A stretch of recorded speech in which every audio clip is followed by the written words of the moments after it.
Hey guys, Theron Asbury here with Revital Outdoors, bringing you another exciting podcast. Tonight, we're going to go to the BFL Mountain Division. We're going to interview Mr. Clay Reece. Last year in 2021, Clay got a top 5 finish at the BFL Mountain Division tournament on Dale Hollow Lake. So, really excited to talk more about Dale Hollow Lake. It's always been a bucket list lake for me, so very excited to have Clay on this evening. Before we get started, as always, make sure you subscribe to our YouTube channel. That way you get notified when all of our content is dropping. Make sure you follow us on Facebook and Instagram, Revital Outdoors. And again, if you've never heard of Revital Outdoors, we're a premium CBD company. We have premium CBD products for all the outdoor enthusiasts out there. We sell all of our products directly on our website. So check out our website. We're THC-free, made right here in America. And we're dedicated to all the hunting and fishing enthusiasts out there like ourselves. So check out our website. But without further ado, let's go ahead and get right into it. Mr. Clay Reece, how you doing this evening, sir? Doing well. How are you? I'm doing great. Thanks for coming on board this evening. So, man, let's just get right into it. Dale Hollow Lake, you had a very strong finish there last year. I looked up your record on Major League Fishing. You've had some success in the Mountain Division and Dale Hollow Lake specifically. So, tell us what clicks for you in Dale Hollow a little bit. So, I tell people all the time, Dale Hollow is the best lake in the state of Kentucky. Post, the Kentucky Lake being strong air. And most of it's in Tennessee. I love Dale Hollow. It's a very diverse fishery. So you could pretty much pick your poison, right? You can do whatever you want to do at Dale Hollow. And the same will be said for the upcoming Mountain Division on Dale Hollow. Okay. It offers, you can go up in the river, you can find colored water. Down by the dam, it's clear. It's a very diverse fishery, and that kind of fits my style of fishing. That's interesting. I did a little research on Dale Hollow before the podcast tonight, and some of the things that I found that was just constantly mentioned is it can be a river rat's like absolute favorite lake in the world. Absolutely, yes. So Dale Hollow has two rivers, the Obie and the Wolf River, that feed into it. Both offer similar yet different opportunities to catch a bass, right? The Obie's a little bit larger than the Wolf River.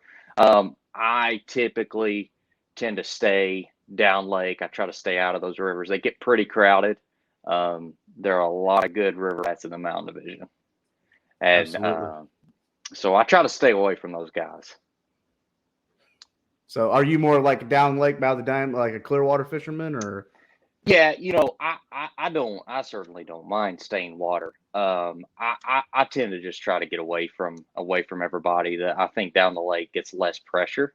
So I tend to focus a lot of my time down the lake in that clearer water.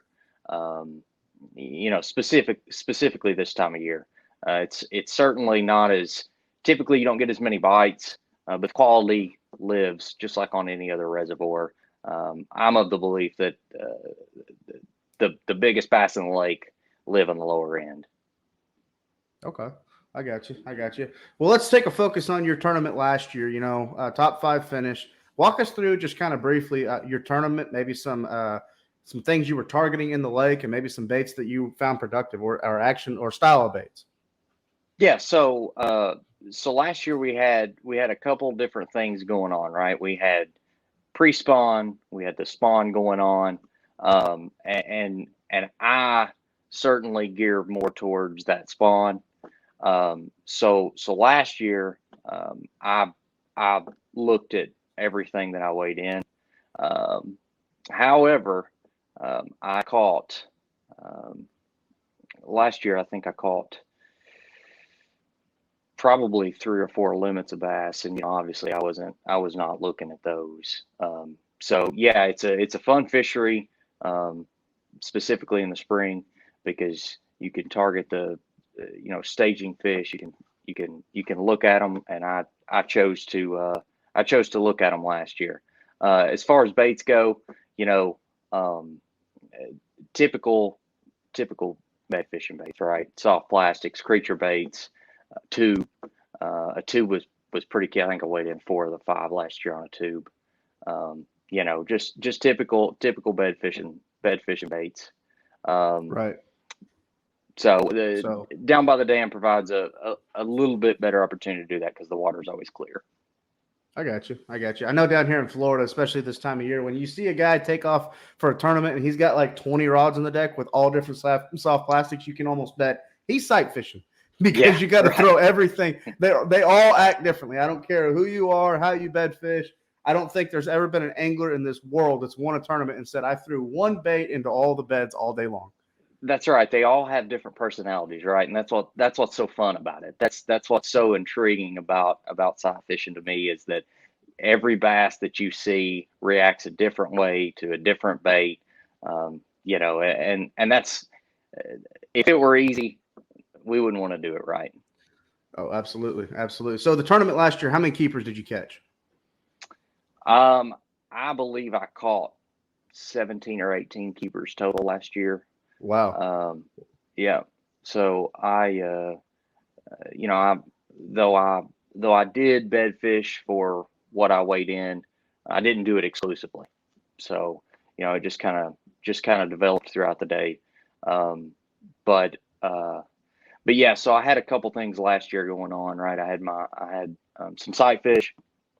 Um, I had one big female. The rest of them are pretty big males, and then I had some some just shallow water power fishing. Right, springtime. Had a couple areas that had some stained water. Typical springtime. This part of the country, spinner bait. Just stained water. Get up in it and go. Right, and so that produced quantity Mm-hmm. last year as far as the volume of bass throughout the day. Right. And I assume you're I fishing main lake points, riprap, parallel to the bank, going down into the, spawning packets where fish or spawning pockets where fish can be staging and all that. Just basically covering water. absolutely, yeah, absolutely, right. I mean, it's no secret where they want to be in the spring, right? So, Right. you're looking for places that intercept that, right, or that are that fit that. So typical springtime flatter pockets. There's not a ton of riprap on Del Hollow. Um, specifically down the lake, there's not a lot of it. But yeah, just staging areas, right? Secondary points leading into pockets, leading into creeks. Transitioning stuff, that kind of stuff. As far as the power fishing goes, yep. Right. Right. So, and then looking forward to this year, Clay, just do you suspect the same kind of deal that probably people are going to be looking at them? I know your area of the country has gotten a lot of rain. Do you think that's going to affect? And what do you think weight wise for this year's tournament? So I think, first of all, I think it's gonna be great. I think you're going to have multiple different things going on. However, to your point, with the rain, I think the water level is going to matter, right? So, typically speaking, at least the last couple of years, the water has been higher on Del Hollow than it is right now. Mm-hmm. So, that may be a player. I know it's dropped a bit the last couple of weeks. As far as how many fish are and how far along they are is going to be dependent on that water level. Um, but I look for the weights to be phenomenal through the field, just like they always are in Del Hollow this time of year. I think you're looking at 15 plus probably to get a check. It may not take 24 like it took last week to win, but I think it'll still take some. I think it'll take close to 20, probably 18ish to top 10. Very similar to how it was Right. last year. Right. Yeah, We've already talked to one angler about Dale Hollow. He said 22. So, yeah, because he said, you're probably what's gonna happen is somebody's gonna catch an 18-pound bag and then they're gonna run across that 6-pounder and that's gonna give them a 3 or 4 pound upgrade and they're gonna have 22 pounds to win the tournament. right. So So a lot of it's going to depend on how far along they are, right? So if the majority of the bass at that point are still pre, then they're going to weigh heavy, and then it's certainly going to take over 20. If they're farther along, if similar to how they were last year, then a lot of those big females are going to be spawned out. The female that I weighed in last year was post pond fish. Mm-hmm. So, and so then that'll bring those weights down just a bit at the top, but through the field, it'll still be phenomenal. Yeah. Right. A lot of probably 17, 18-pound bags for sure. Oh yeah, for sure. Absolutely. Yeah. Yeah. Yeah. So I even think yeah, I think go. last year there were, I believe 5 or 6 18 to 19-pound bags in the top 10. Wow. Like it was like 18-1, 18-3, et cetera, et cetera. Yeah. For sure. That Yeah. even Weights. opens up the opportunity for the co-anglers too. That, the co-angler could probably come in with 17, 18 pounds. Oh, absolutely. Yeah. So Del Hollow is notorious for co-anglers weighing in large bags of bass. Yeah. Especially Okay. how you can choose to fish Del Hollow offshore. Typically the grass is a little more prevalent than it is this year. It doesn't seem like it doesn't seem like it's as good as it has been in years past, which certainly helps the offshore bite, but it's still there. It'll still be, there'll be guys doing it. Oh, for sure. Well, Clay, you've given us a lot of great information, and again, always great to talk to another top 5 angler from a BFL tournament last year. Looking forward to seeing your success this year. Before we let you go and end this podcast, just want to give you an opportunity to thank any of your family, friends, any sponsors, anybody that supports you, and then we also want to know, how can the viewers watching this podcast follow you on social media and follow your fishing success? Yeah, absolutely. So you can follow my Instagram, clayreece.fishing. There's a local dealership about 20 miles south of where I live called Anglers Outpost. I'd like to give them a shout out. If you're in the market for a new boat service, hop on over there. Those guys will take good care of you. But other than that, I appreciate you guys. Thank you for dipping in and supporting our sport and what we love. So Glad to do it. We're outdoor enthusiasts ourselves, and we have a great product, and we love to support the outdoor enthusiasts as well. Even if it's not giving them a CBD product, the fact that just talking fishing and sharing a fish story, it's always great for us. So Clay, again, absolutely. thank you.